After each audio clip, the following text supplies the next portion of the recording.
जय Hind and hello guys, स्वागत है आपका आपके अपने यूट्यूब चैनल ज्ञानदेह होस्ट में। और इस वीडियो में मैं आपको बताने वाला हूं यूपी टेट ऑनलाइन फॉर्म 2026 कैसे फिल करना है इसके बारे में। क्योंकि गाइस आपकी लास्ट डेट आगे बढ़ा दी गई है। जी हां, आपने सही सुना। जो आप लोग इतने ज़्यादा परेशान हो रहे थे पिछले 2-3 दिन से कि आप लोग आपका OTR नहीं कर पा रहे थे क्योंकि आपको मोबाइल नंबर पर OTP नहीं आ रहा था, और अगर आपका OTR हो भी गया था तो आप जब फॉर्म भर रहे थे तो उसमें आपको सेव एंड नेक्स्ट करने में प्रॉब्लम आ रही थी, आपकी जानकारी सेव नहीं हो पा रही थी। तो ऐसे में गाइज यहाँ पर आपकी जो डिमांड थी उसको सुना गया और आपकी लास्ट डेट को बढ़ा करके 3 मई 2026 कर दिया है। जी हाँ, आपने सही सुना, ये लाइन भी बिल्कुल सही है। पहले आप 26 अप्रैल यानी कि आज की डेट तक इस फॉर्म को भर सकते थे, बट अब आप यहाँ पर अपना फॉर्म आराम से 3 मई 2026 तक भर सकते हैं। और इसके बाद ये डेट बढ़ेगी, इस उम्मीद में बिल्कुल भी मत बैठना। ये आपको दूसरा मौका मिला है, इस मौके का फ़ायदा उठाइए और आपका OTR करते हुए कंप्लीट प्रोसेस कैसे करना है उसके बारे में जानकारी जान लीजिए।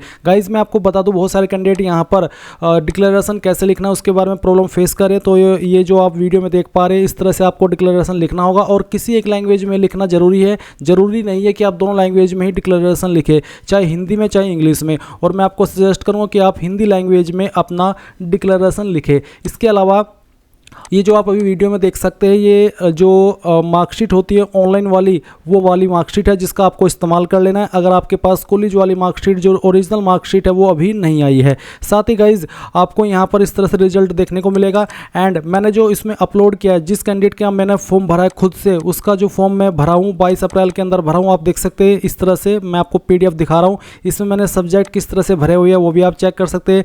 ग्रेजुएशन के सब्जेक्ट क्या भरे हुए हैं, फिर मार्कशीट नंबर, और इसके बाद में टोटल नंबर कितने आए थे और कितने में से आए थे। साथ ही आपको यहाँ पर DLED की इन्फॉर्मेशन देखने को मिलेगी। साथ ही कास्ट सर्टिफिकेट की जानकारी, क्या क्या डॉक्यूमेंट्स अपलोड हुए उसकी जानकारी, पेमेंट तक यहाँ पर आप इसमें देख पा रहे हैं। गाइज सब्जेक्ट के बारे में थोड़ा सा आपको एक्सप्लेन कर दूँ कि बहुत सारे कैंडिडेट ये बोलते हैं कि सर जब हम सब्जेक्ट की जानकारी भरते हैं तो सब्जेक्ट बहुत सारे हैं, तो ऐसे में यहाँ पर हम सब्जेक्ट सभी नहीं भर पा रहे। तो मैंने क्या किया यहाँ पर गाइज, आपको जब आप सब्जेक्ट की इन्फॉर्मेशन भरे तो जो आपके कॉमन सब्जेक्ट है जो कि सभी सेमेस्टर के अंदर थे, वो सब्जेक्ट आपको यहाँ पर लिख देने हैं और बाद में ETC लिख देना है। जब आप ETC लिख देते हैं तो जो बाकी सब्जेक्ट है वो ऑटोमेटिकली ETC में कवर हो जाते हैं। जब आपका डॉक्यूमेंट वेरिफिकेशन होगा वहाँ पर आप बोल सकते हैं, बता सकते हैं कि सर जब हम एक एक करके सभी सब्जेक्ट फिल कर रहे थे तो वहाँ पर सब्जेक्ट सभी नहीं ले रहा था, 100 वर्ड की लिमिट थी और उसके बाद हम कुछ भी नहीं फिल कर पा रहे थे। तो ऐसे में हमने यहाँ पर जो कॉमन सब्जेक्ट थे वो भर दिए जो सभी सेमेस्टर में मेरे पास थे, और बाकी हमने ETC लिख दिया ताकि जो सब्जेक्ट है वो उसमें आ जाए और फिर जब हमारा डॉक्यूमेंट वेरिफिकेशन हो हम आपको ये चीज़ बता पाए जो कि अब अभी हम आपको बता रहे हैं। तो ये चीज़ आप जब वहाँ क्लियर करेंगे तो कोई भी इशू नहीं आएगा। ये चीज़ आपको समझ में आ गई। एंड गाइज जब आप यहाँ पर जो आपका डिग्री सर्टिफिकेट अपलोड करें या फिर जो आपका ट्रेनिंग सर्टिफिकेट है वो अपलोड करें, तो आप देख लीजिए मैंने जिस कैंडिडेट का फॉर्म भरा है उसकी जो DLED है या फिर कह लीजिए कि BTC को कंप्लीट है। तो मैंने यहाँ पर अभी इनकी ओरिजिनल वाली मार्कशीट नहीं आई है, तो मैंने क्या किया, जो आपके रिजल्ट होते हैं जो आप ऑनलाइन डाउनलोड करते हैं इंटरनेट वाले, वो यहाँ पर सभी को मर्ज करके आप देख सकते हैं। ये फर्स्ट ईयर का है, इसमें बैक आई थी तो मैंने बैक वाला रिजल्ट यहाँ पर यूज किया है। उसके बाद में फिर सेकेंड ईयर का यहाँ पर है, उसके बाद में यहाँ फिर हमने थर्ड ईयर का डाला है, साथ ही यहाँ पर फोर्थ ईयर का। तो इस तरह से गाइज आपको आपका जो रिजल्ट है वो एक तरह से PDF के अंदर मर्ज करके अपलोड कर देना है। कैसे मर्ज होता है वो आपको आगे इस वीडियो में बता दिया जाएगा। एंड जो आपकी बाकी इन्फॉर्मेशन है वो भी आपको इस वीडियो के अंदर बहुत ही अच्छे से दी जाएगी। तो वीडियो को आपको पूरा देखना है, भले ही आप अपेयरिंग वाले हो या फिर अदर देन अपेयरिंग हो, तो आपको अच्छे से जानकारी बताई जाएगी। गाइज अगर आपने अभी तक वीडियो को लाइक शेयर नहीं किया हो तो कर दे और चैनल को सब्सक्राइब करके बेल आइकन ऑन कर ले। फिर जो लिंक वीडियो को डिस्क्रिप्शन में दिया इसको आप ओपन कर लेंगे, आपके सामने यहाँ पर सभी जानकारी आएगी। फीस की इन्फॉर्मेशन यहाँ पर दी गई है। जनरल OBC WS के लिए 1000, SC ST के लिए 500 और PH दिव्यांग के लिए 300। गाइज ये पर पेपर फीस है। अगर आप दोनों पेपर पर अप्लाई करेंगे तो जितना अमाउंट यहाँ पर आपकी कैटेगरी के सामने लिखा गया है उसको आप डबल कर देना। एंड गाइज अभी जो आपके करेक्शन होंगे वो आपके 4 मई 2026 से लेकर के 8 मई 2026 तक होंगे। एग्जाम डेट और जो बाकी डेट्स थी वो आपकी जो कि तो है जैसे कि पहले थी वही अभी रहने वाली है, इसमें कोई चेंजेस नहीं किया गया है। अब अगर आप एलिजिबल है और आपने अभी तक ये फॉर्म नहीं भरा तो इंपॉर्टेंट लिंक के सेक्शन से apply online through OTR link open करेंगे। आपके सामने यहाँ पर ये पोर्टल आ जाएगा। यहाँ पर आ जाने के बाद में गाइज आपको बता दूं कि रिसेंटली यहाँ पर यूपी टेट ने आपका जो परसुइंग का ऑप्शन है उसके अंदर जो फर्स्ट ईयर है और अदर देन फर्स्ट ईयर है वो ऑप्शन ऐड कर दिया, क्योंकि आपकी बहुत सारी शिकायत आ रही थी कि सर परसुइंग का ऑप्शन तो ऐड कर दिया बट उसमें यहाँ पर ये मेंशन नहीं किया कि फर्स्ट ईयर वाले कैसे जानकारी भरे और जो लास्ट ईयर के अंदर है वो कैसे जानकारी भरे। तो फर्स्ट ईयर अगर आप सिलेक्ट करते हैं तो आपको वहाँ पर कोई जानकारी मेन वाली भरने की आवश्यकता नहीं है, और अगर आप अदर देन फर्स्ट ईयर वाला ऑप्शन सेलेक्ट करते हैं तो फिर गाइज आप यहाँ पर इसमें मैं आपको एक बार दिखाई देता हूँ। अगर आप यहाँ पर फर्स्ट ईयर सेलेक्ट करते हैं तो फिर आपको देख सकते हैं कि आपको सिर्फ कंपलसरी रूप में आपका यूनिवर्सिटी का नाम देना होगा, लास्ट सेमेस्टर सब्जेक्ट देने होंगे और किस साल के अंदर आप एक्सपेक्टेडली आपकी क्वालिफिकेशन पास कर लेंगे वो बताना है।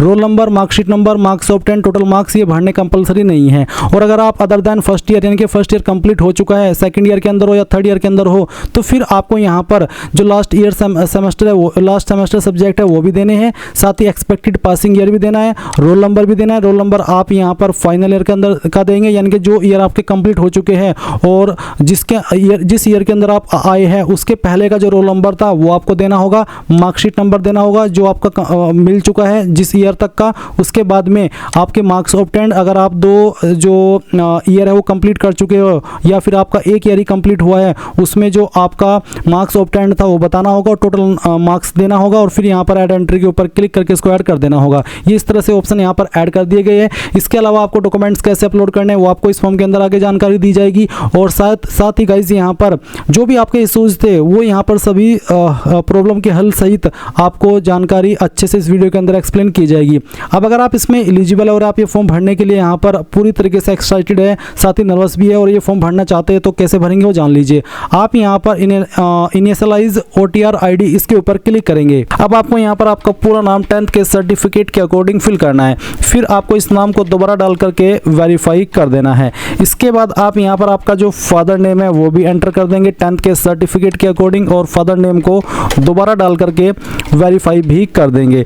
इसके बाद आप देखेंगे मदर नेम, तो आपको आपकी माता जी का नाम देना है, माता जी का नाम दोबारा डाल करके वेरीफाई करना है। डेट ऑफ बर्थ आपकी क्या है वो डे सेलेक्ट करेंगे, फिर यहाँ पर मंथ और उसके बाद में जो भी आपका ईयर है वो भी आपको यहाँ पर सेलेक्ट कर लेना है। फिर डेट ऑफ बर्थ को अगेन आप सेलेक्ट करेंगे और पहले आप यहाँ पर डे फिर मंथ और उसके बाद में जो आपका ईयर है वो सेलेक्ट कर लेंगे। इसके बाद आप आपका जेंडर सेलेक्ट करेंगे और जेंडर को भी दोबारा सेलेक्ट करके वेरीफाई कर लेंगे। ये डबल आपसे इन्फॉर्मेशन इसलिए ली जाती है ताकि अगर आप एक तरफ जानकारी भरते हुए गलती कर दे तो जब आप वही जानकारी दूसरी तरफ भरे तो आपको पता चल जाए कि हाँ यार गलती हो चुकी है, और इसका मतलब ये भी हो जाता है कि आपसे गलती से भी मिस्टेक न हो, इसलिए डबल इन्फॉर्मेशन आपसे ली जाती है। अब आप यहाँ पर ऑप्शन 2 पर आएंगे कॉन्टैक्ट आइडेंटिटी के ऑप्शन पर। तो इसमें आप क्या करेंगे, यहाँ पर 3 विकल्प है, एक है आधार कार्ड, दूसरा है ड्राइविंग लाइसेंस डायरेक्ट वेरिफिकेशन और पैन कार्ड डायरेक्ट वेरिफिकेशन। मैं आपको सजेस्ट करूंगा कि अगर आपका आधार है और आधार के अंदर आपकी वही इन्फॉर्मेशन है जो कि 10th के सर्टिफिकेट के अंदर है तो आप यहाँ पर पहले वाला माध्यम सेलेक्ट कर लेना। फिर यहाँ पर I confirm that I have completed 18 year of age, तो आप यहाँ पर इसको सेलेक्ट कर लेंगे।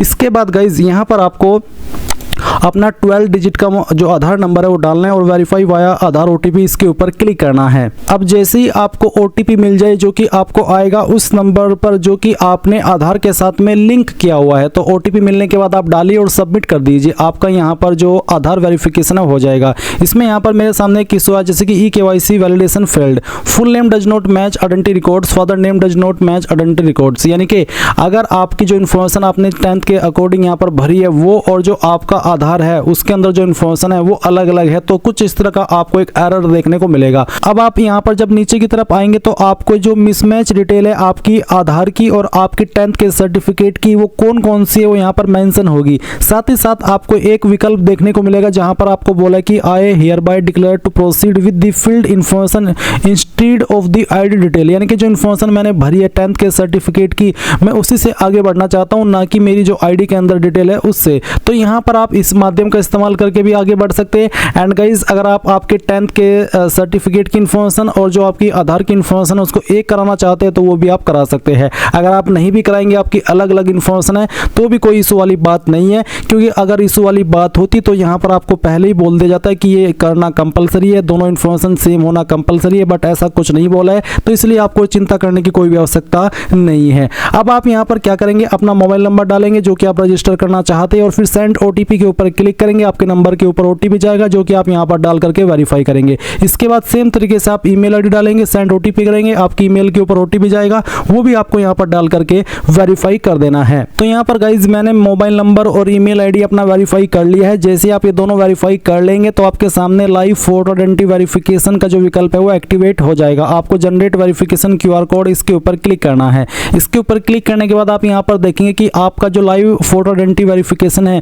वो आप अपने मोबाइल से भी कर सकते हैं। मोबाइल से करने के लिए आपको अपने फ़ोन से इस QR कोड को स्कैन करना होगा और फिर जो आपको स्टेप्स फॉलो करने को बोले जा रहे हैं, बेसिकली आपको एक लाइव फोटो कैप्चर करना है। एंड अगर आप मोबाइल से नहीं करना चाहते तो आप यहाँ पर यूज कैमरा इंस्टेड इसके ऊपर क्लिक करके अपने जो कंप्यूटर है उससे भी कर सकते हैं। मैं यहाँ पर इसको इस्तेमाल करता हूँ। चलिए यहाँ पर हम इसको ऑन कर देते हैं अपने कैमरा को। जैसे कैमरा ऑन हो जाए तो आप कैप्चर फोटो इसके ऊपर क्लिक करेंगे। कैप्चर फोटो होने के बाद आप देखेंगे अगर आपको लगता है कि फोटो सही आ रहा है तो अच्छी बात है, और अगर आप यहाँ पर इसमें दोबारा रीटेक लेना चाहते तो आप वो भी ले सकते हैं। आपको यहाँ पर ये भी बोला है कि this photograph will be used on your admit card and application form, यानी कि यही फोटो आपका एडमिट कार्ड के ऊपर आएगा और यही आपका एप्लीकेशन फॉर्म में आएगा। तो आप यहाँ पर सेव वेरीफाइड फोटो इसके ऊपर क्लिक करेंगे। इसके बाद गाइज आप यहाँ पर नीचे सेट सिक्योरिटी क्रेडेंशियल देखेंगे। इसमें आपको यहाँ पर एक पासवर्ड बनाना है। पासवर्ड आपका कम से कम 8 कैरेक्टर का हो। तो आपका पासवर्ड कैसा उसका आप एग्जांपल देख लीजिए।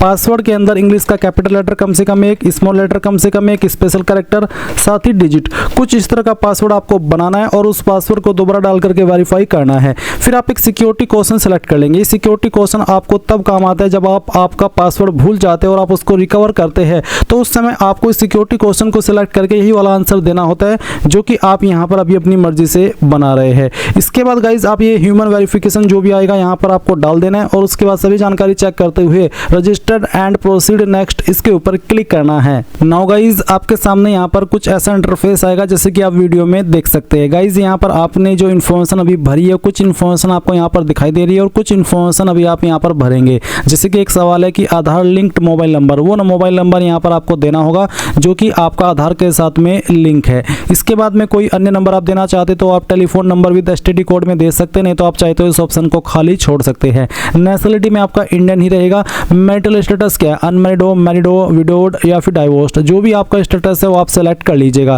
फिर प्लेस ऑफ बर्थ आपको बताना होगा, यानी कि आप कौन सी स्टेट के निवासी है, कौन सी स्टेट में आपका जन्म हुआ है वो स्टेट आपको सेलेक्ट कर लेनी है। विजिबल आइडेंटिफिकेशन मार्क, आपकी बॉडी के ऊपर ऐसा निशान जिससे आपकी बॉडी की पहचान होती है। ये निशान आपकी बॉडी के ऊपर जलने का हो सकता है, कटने का हो सकता है या कोई बर्थ मार्क हो सकता है। तो जो भी निशान है वो आप यहाँ पर लिख दीजिएगा। उसके बाद आप नीचे देखेंगे कैटेगरी एंड स्पेशल रिजर्वेशन, तो आपकी जो भी कास्ट कैटेगरी है वो आप सेलेक्ट करेंगे।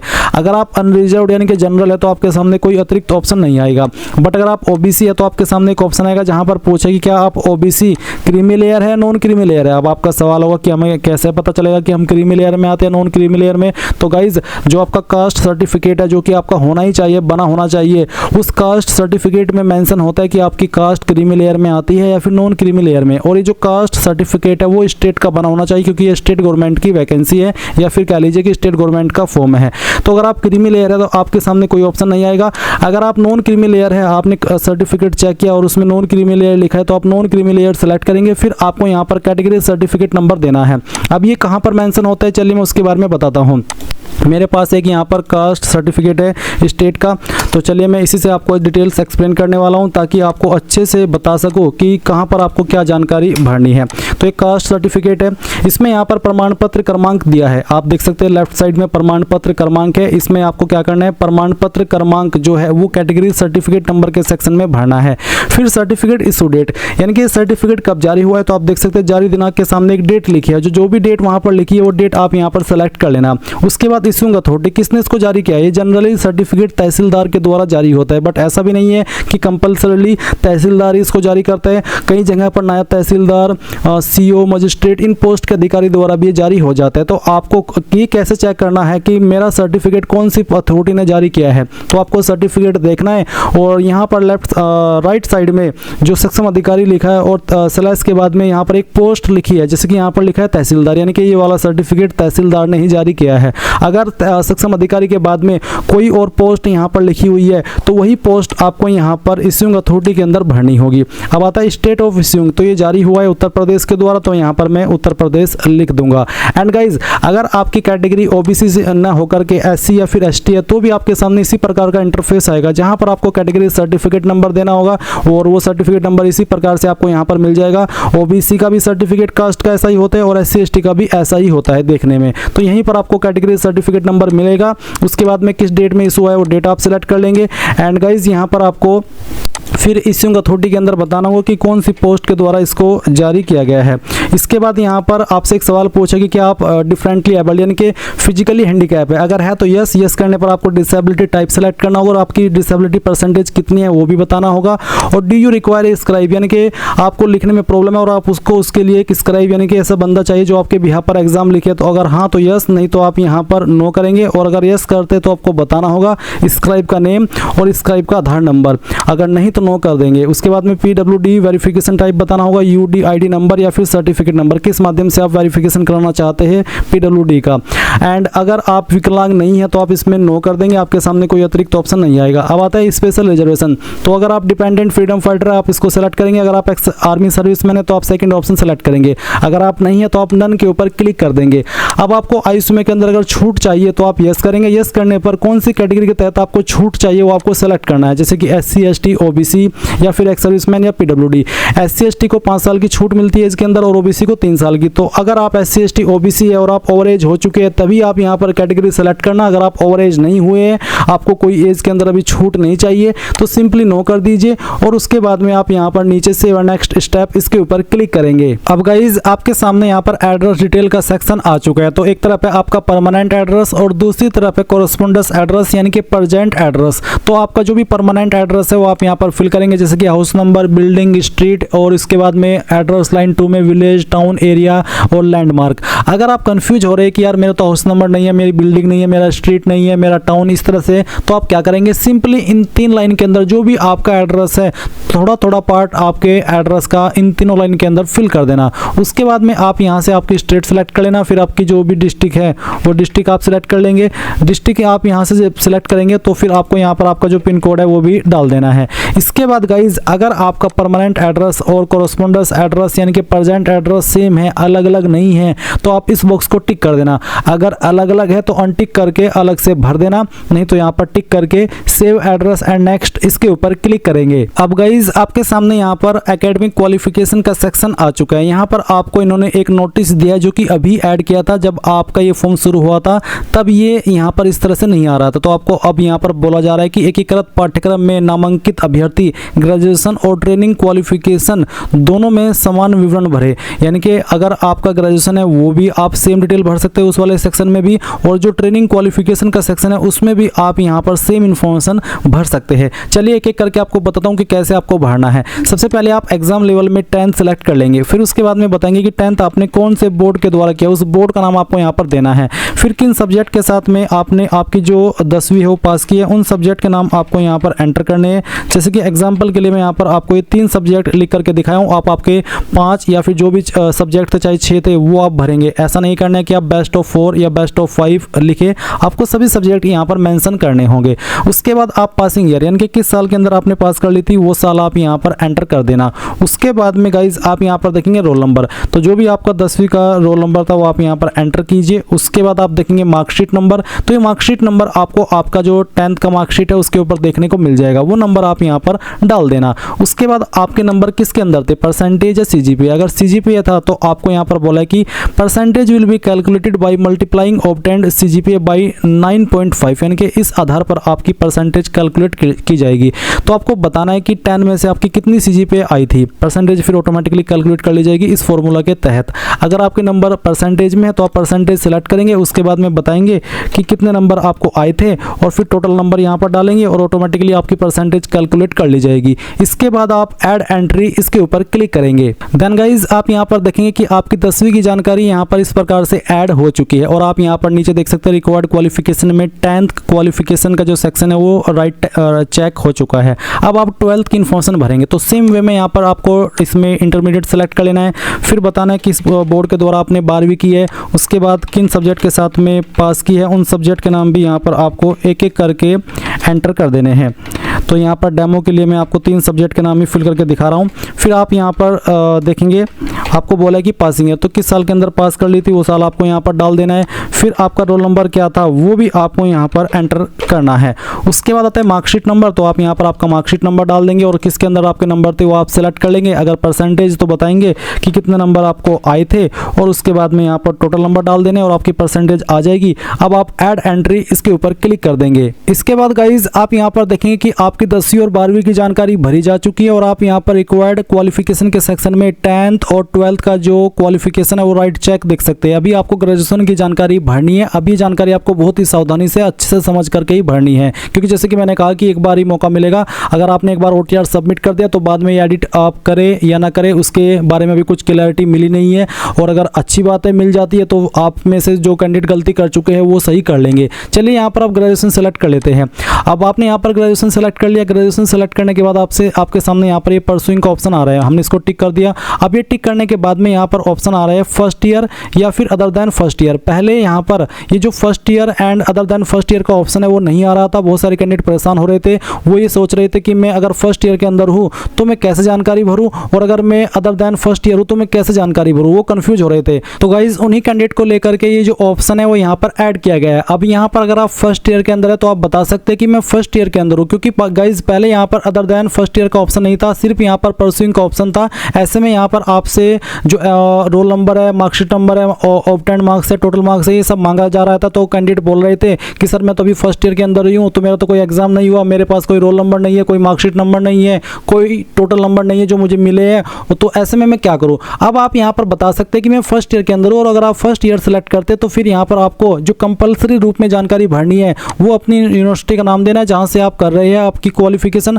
साथ ही लास्ट सेमेस्टर सब्जेक्ट। अब लास्ट सेमेस्टर सब्जेक्ट में आप अगर आप फर्स्ट ईयर के अंदर है तो आपने जो सब्जेक्ट लिए हैं वो सब्जेक्ट के नाम आप यहाँ पर दे सकते हैं, और साथ ही एक्सपेक्टेड पासिंग ईयर यानी कि जो आपकी क्वालिफिकेशन है वो आप कौन से ईयर तक पास कर लेंगे अगर उसमें बैक ना आए, वो ईयर आपको यहाँ पर बताना होगा। उसी के साथ में आपको यहाँ पर roll number, marksheet number, marks obtained और टोटल मार्क्स ये सब भरने की आवश्यकता नहीं है, आपको इनके बिना भी यहाँ पर जानकारी आगे बढ़ा सकते हैं। अब यहाँ पर ग्रेजुएशन जैसे कि मैंने सेलेक्ट कर लिया और परसुइंग सेलेक्ट किया और मैंने फर्स्ट ईयर सेलेक्ट किया। मैं आपको डेमो के लिए यहाँ पर दिखाता हूँ। मान लीजिए मेरे पास यहाँ पर ग्रेजुएशन में हिंदी था, फिर यहाँ पर मैं इंग्लिश लिख देता हूँ। ये मैं डेमो के लिए फिल करके दिखा रहा हूँ। आप आपके जो सेमेस्टर के सब्जेक्ट है वही एंटर करना। उसके बाद मैं यहाँ पर देख सकते हैं एक्सपेक्टेड ईयर भरा हूँ और बाकी कोई जानकारी नहीं भरा, और मैं यहाँ पर ऐड एंट्री के ऊपर क्लिक करता हूँ। सॉरी, अभी यहाँ पर मैं यूनिवर्सिटी का नाम एंटर नहीं कर पाया। चलिए मैं इसको भी एंटर कर देता हूँ। ये हमने एंटर किया, उसके बाद में मैंने ऐड एंट्री इसके ऊपर क्लिक कर दिया। तो देख लीजिए जानकारी ऐड हो चुकी है और लीगल वे में हुई है। ऐसा नहीं है कि हमने गलती कर दी है, बिल्कुल जो हमें यूपी टेट ने ऑप्शन दिए हैं और जो हमारे पास इन्फॉर्मेशन है उसके अकॉर्डिंग हमने ये जानकारी भरी है, जो कि हमने यहाँ पर इस तरह से भर करके ऐड कर दी है। अब मान लीजिए आपको जो ग्रेजुएशन की जानकारी है वो अपनी अदर देन फर्स्ट ईयर से भरनी है। तो चलिए मैं यहाँ पर जो इसमें ग्रेजुएशन है वो ऑप्शन सेलेक्ट कर लेता हूँ।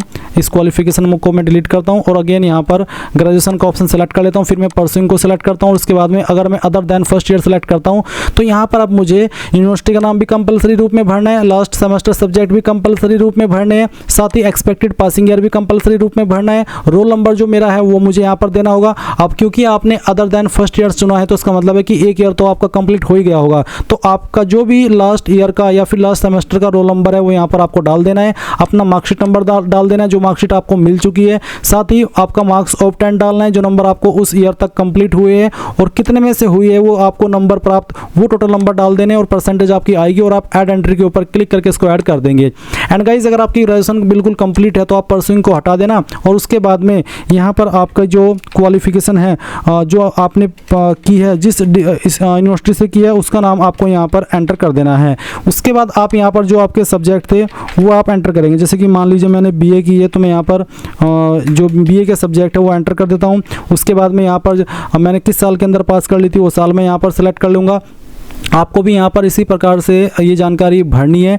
तो चलिए हम यहाँ पर इसको भर देते हैं। फिर यहाँ पर आपका फाइनल ईयर का रोल नंबर क्या था वो आप डाल देंगे, मार्कशीट नंबर आप यहाँ पर डाल देंगे, फिर कितने नंबर आपको आए थे वो यहाँ पर आप डालेंगे। ये मैं डेमो के लिए भर रहा हूँ, आप आपके रियल सभी ईयर के नंबर यहाँ पर डालना और फिर उसके बाद में टोटल नंबर यहाँ पर डाल देना और ऐड एंट्री के ऊपर क्लिक करेंगे तो ये जानकारी आपकी यहाँ पर ऐड हो जाएगी इस तरह से, जैसे कि आप देख सकते हैं।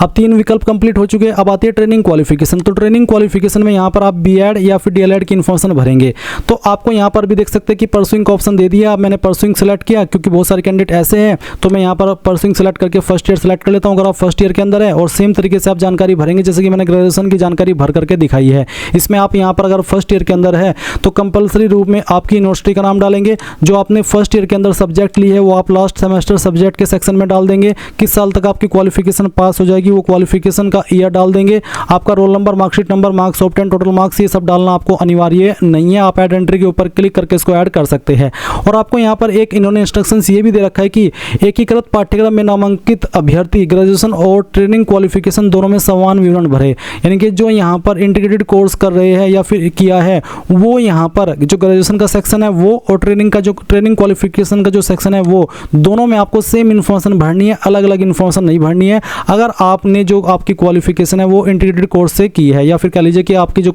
वो आपका जो कोर्स है वो इंटीग्रेटेड कोर्स है।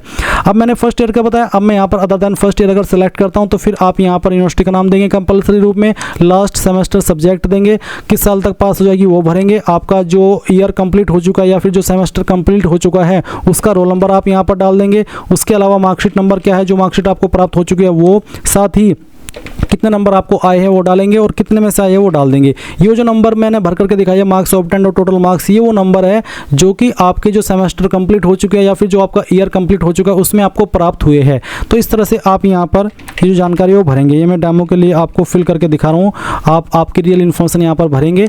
एंड यहाँ पर मैं यूनिवर्सिटी का नाम भी दे सकता हूँ। और गाइज़ अगर आपकी जो क्वालिफिकेशन है BEd या फिर DLEd ये कंप्लीट है तो गाइज़ आप यहाँ पर इसमें जो ट्रेनिंग क्वालिफिकेशन का सेक्शन आप सेलेक्ट किया है आप इसको परस्यूइंग को उठा करके फाइनल ईयर की तरह से जानकारी भर सकते हैं जैसे कि अभी आपने ग्रेजुएशन के सेक्शन में भरी है। अब मैं यहाँ पर ऐड एंट्री के ऊपर क्लिक करता हूँ तो आप देख लीजिए कि एंट्री यहाँ पर इस तरह से ऐड हो चुकी है। तो आपको सारी चीज़ समझ आ गई। गाइज अभी आप यहाँ पर जो वीडियो में इन्फॉर्मेशन देख सकते हैं ये एक रियल इन्फॉर्मेशन है और मैंने ये जो फॉर्म है ये अपनी वाइफ का फिल किया है और आप यहाँ पर चेक कर सकते हैं कि मैंने किस तरह से जानकारी भरी है। आप देख सकते हैं कि 10th के जो सब्जेक्ट है वो तो यहाँ पर मैंने एज इट इज डाल दी है जो भी 10वीं के अंदर सब्जेक्ट थे और यहाँ पर बोर्ड नेम इस तरह से डाला है। अगर आपने यूपी बोर्ड लिखा है सिंपल तो भी कोई इशू वाली बात नहीं है क्योंकि मैंने यहाँ पर फुल फॉर्म में लिखा है और आप इसको शॉर्ट फॉर्म में लिख सकते हैं। इसकी वजह से आपका फॉर्म रिजेक्ट या फिर ऐसा कुछ नहीं होगा। उसके बाद रोल नंबर डाल देना है, मार्कशीट नंबर, परसेंटेज, इस तरह से। फिर आती है ग्रेजुएशन। तो ग्रेजुएशन की इन्फॉर्मेशन आपको इस तरह से भरनी है। मान लीजिए आपकी ग्रेजुएशन के अंदर ज़्यादा सब्जेक्ट है तो आपको यहाँ पर जो उसके मेन सब्जेक्ट है वो लिखने और उसके बाद में ETC लिख देना है। ETC से मतलब है और भी जो अदर सब्जेक्ट है वो उसमें सब आ जाते हैं क्योंकि इन्होंने यहाँ पर लिखने के लिए जो सब्जेक्ट के सेक्शन में वर्ड लिमिट दी है वो वर्ड लिमिट आपकी 100 की है। और बहुत सारे कैंडिडेट कह रहे हैं कि सर हमारे बहुत सारे सब्जेक्ट है और उनके सब्जेक्ट के नाम भी काफ़ी बड़े बड़े हैं तो ऐसे में हम यहाँ पर कैसे सभी सब्जेक्ट के नाम लिखे। और अगर हम उनको शॉर्ट फॉर्म में भी लिखना चाहे तो खुद हमें ही समझ में नहीं आएगा कि हमने कौन से सब्जेक्ट को क्या शॉर्ट फॉर्म दी है क्योंकि उनकी शॉर्ट फॉर्म जो इंटरनेट है या फिर वैसे कहीं पर बोलने में ज़्यादातर यूज होती नहीं है तो शॉर्ट फॉर्म समझ में नहीं आएगी। इसलिए हम यहाँ पर क्या करें, तो मैंने क्या किया है गाइज, आपको यहाँ पर मेन सब्जेक्ट लिखने हैं जितने आ रहे हैं और उसके बाद में ETC लिख देना है। फिर आती है गाइज आपकी ट्रेनिंग क्वालिफिकेशन जिसमें कि BEd और DLEd के सब्जेक्ट आते हैं। अब मैंने यहाँ पर आपको वीडियो के अंदर दिखाता हूँ, ये एक DLEd का ही रिजल्ट है। आप देख सकते हैं 3rd सेमेस्टर का रिजल्ट है। अब इसमें कितने सारे सब्जेक्ट और कितने लॉन्ग इनके नेम हैं। इसी प्रकार से ये जो रिजल्ट है ये 3rd सेमेस्टर का है। इसमें कैंडिडेट की बैक आई थी, फिर उसने एग्जाम दिया, उसके बाद में 3rd सेमेस्टर क्लियर हो गया और यहाँ पर उन्होंने जो क्लियर है उसके साथ में आप देख सकते हैं पास है और इसमें भी यहाँ पर आपके सब्जेक्ट मेंशन किए गए हैं। अब इतने सारे सब्जेक्ट लिखने पॉसिबल नहीं है, इसलिए गाइज यहाँ पर क्या करना है, आपको आपके जो सब्जेक्ट है चाहे वो BEd के हो चाहे फिर आपके DLEd के हो या कह लीजिए BTC के हो, जो आपके कॉमन सब्जेक्ट जो कि आपके सभी सेमेस्टर में थे वो आपको यहाँ पर लिखने और जो अलग सब्जेक्ट बच जाते हैं जिनके लॉन्ग नेम हैं उसमें आपको ETC लिख देना है। ETC से वो सभी सब्जेक्ट कवर हो जाएंगे और जब आपका डॉक्यूमेंट वेरिफिकेशन होगा तब ये चीज़ वहाँ पर क्लियर कर दी जाएगी क्योंकि ये चीज़ तो उन्हें भी पता होगी जो आपका डॉक्यूमेंट वेरिफिकेशन करेंगे कि हमने 100 वर्ड की लिमिट दी थी तो हम कैसे यहाँ पर कैंडिडेट इसमें इतने ज़्यादा वर्ड फिल करते। तो ये चीज़ आपको समझ में आ गई कि आपको मेन सब्जेक्ट यहाँ पर लिखने चाहे आप BEd वाले हो या फिर DLEd वाले हो और उसके बाद में जो जगह बचेगी उसमें आपको ETC लिख देना है। और रही बात मार्कशीट नंबर की, तो मार्कशीट नंबर आपको मिल जाएगा। अगर आप ये इंटरनेट वाली मार्कशीट यूज कर रहे हैं तो इसमें एक तो है रोल नंबर और दूसरा है आपका रजिस्टर नंबर। तो गाइज आप मार्कशीट नंबर के अंदर रजिस्टर नंबर डाल दीजिएगा क्योंकि गाइज ये तो फिल करना सभी के लिए लिए अनिवार्य है। आप देख सकते हैं चाहे आप यहाँ पर कुछ भी सिलेक्ट कर रहे हैं तो भी आपको यहाँ पर जो सब्जेक्ट है वो मेंशन करने हैं। अगर मैं आपको दिखाऊं, अगर मैं यहाँ पर सिलेक्ट करता हूँ ट्रेनिंग क्वालिफिकेशन तो यहाँ पर आपसे मार्कशीट नंबर मांगे। अगर मैं परस्यूइंग में आऊँ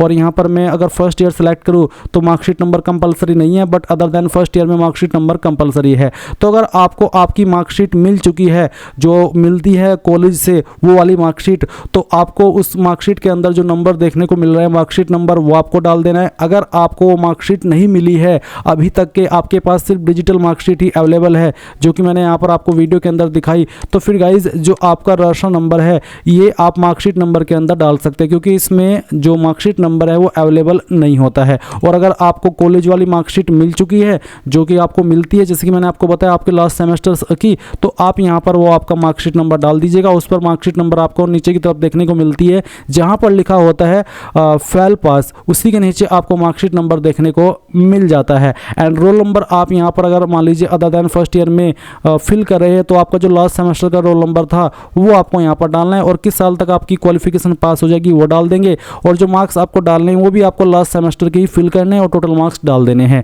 और जो मैंने यहाँ पर ये इन्फॉर्मेशन भरी है ये कैंडिडेट की, इसकी जो क्वालिफिकेशन है वो ग्रेजुएशन भी और जो डीएलएड है वो भी कंप्लीट है, जो कि 2022 सेशन के अंदर कंप्लीट की थी। तो इन्होंने यहाँ पर क्या किया है, मैंने खुद से फॉर्म भरा है तो मैंने यहाँ पर इसमें गाइज जो रोल नंबर है वो डाला है लास्ट ईयर का, और साथ ही जो मार्कशीट नंबर है वो डाल दिया है। अभी यहाँ पर फोर्थ ईयर की जो मार्कशीट है वो कंप्लीट वाली नहीं आई है, तो ऐसे में मैं यहाँ पर डिजिटल मार्कशीट यूज करने वाला हूँ। तो गाइज आपको भी ऐसा ही करना है, और आई होप आपको यहाँ पर ये जो चीज़ें हैं वो समझ आ गई होगी। जैसे ही आप यहाँ पर सभी चीज़ें इस तरह से यहाँ से सीख करके भर ले तो आपको क्या करना है, आप यहाँ पर नीचे प्रोसीड नेक्स्ट इसके ऊपर क्लिक करेंगे।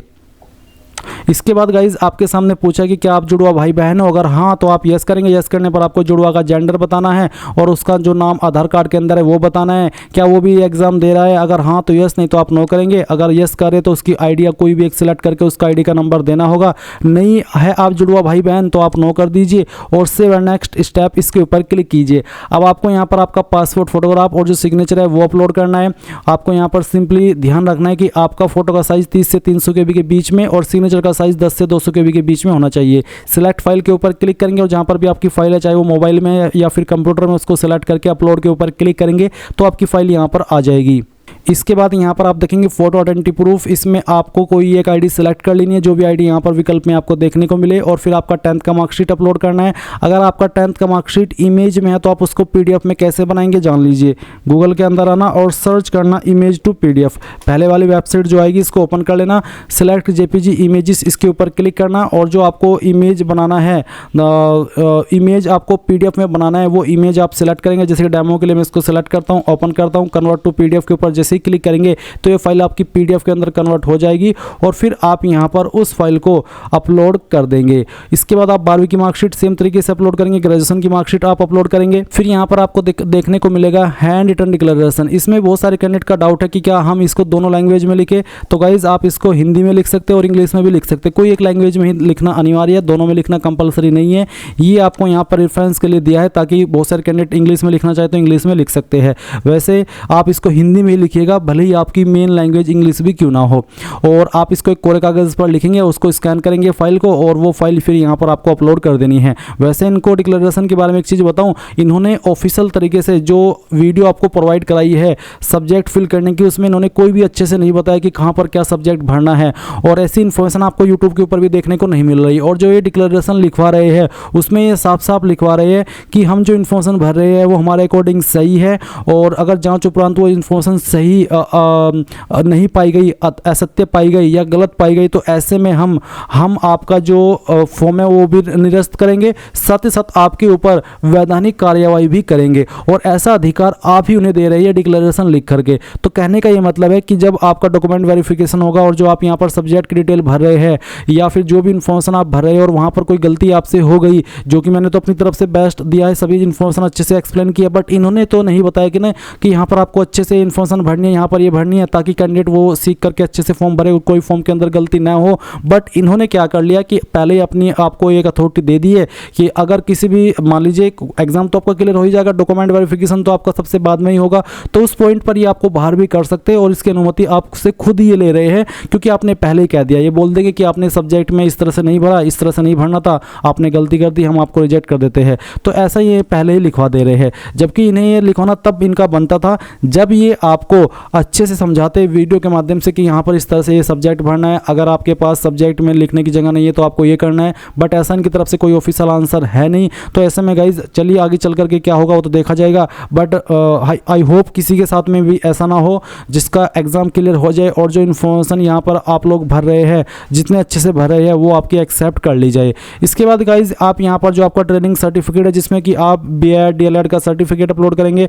अगर आपके पास यहाँ पर आपकी क्वालिफिकेशन कंप्लीट नहीं है तो जो आपका लास्ट सेमेस्टर का मार्कशीट है वो आप यहाँ पर अपलोड कर देंगे। इसके बाद आप proceed to preview and submit, इसके ऊपर क्लिक करेंगे। अब गाइज जो भी जानकारी आपने शुरू से लेकर अभी तक भरी है इस OTR के अंदर, वो सभी आपके सामने, आप एक एक करके सभी जानकारी को चेक करेंगे। अगर आपको किसी भी सेक्शन की जानकारी गलत लग रही है, कोई इन्फॉर्मेशन गलत है, कोई डिटेल्स गलत है, कोई स्पेलिंग मिस्टेक है, तो आप उसी सेक्शन को एडिट के ऊपर क्लिक करके एडिट कर लेंगे। और अगर आपको लगता है कि सभी जानकारी सही है तो फिर नीचे की तरफ आएंगे, यहाँ टिक करेंगे, ऊपर टिक करके कंप्लीट OTR प्रोफाइल, इसके ऊपर क्लिक कर देंगे।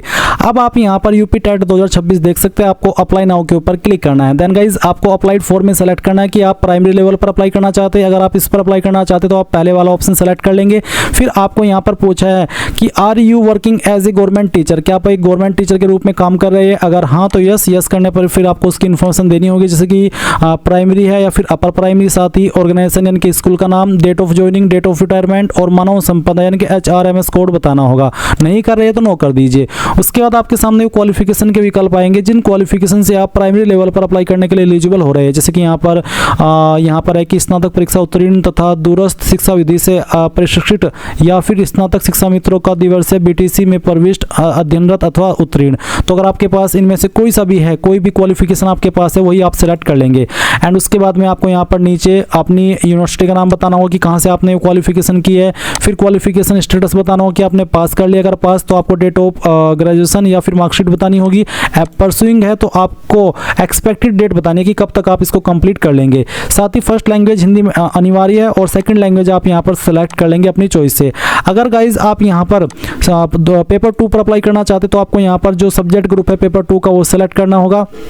उसके बाद यहाँ पर आपको सेम तरीके से विकल्प में से बताना होगा कि आपके पास इनमें से कौन सी क्वालिफिकेशन जिससे कि आप इस पोस्ट पर अप्लाई कर रहे हैं या फिर इस एग्जाम के लिए अप्लाई कर रहे हैं। एंड गाइज अगर आप दोनों पर अप्लाई करना चाहते तो आप बोथ सेलेक्ट कर लेंगे। फिर आपको यहाँ पर बताना होगा एक एक करके कि कौन सी क्वालिफिकेशन से आप अप्लाई करने के लिए एलिजिबल हो रहे हैं। तो चलिए यहाँ पर कोई भी इनमें से आपके पास जो क्वालिफिकेशन है वो आप सेलेक्ट कर लीजिए। फिर आपको यहाँ पर आपकी यूनिवर्सिटी का नाम बताना होगा या फिर आपके कॉलेज का नाम जहाँ से आपने आपकी जो क्वालिफिकेशन है वो की है।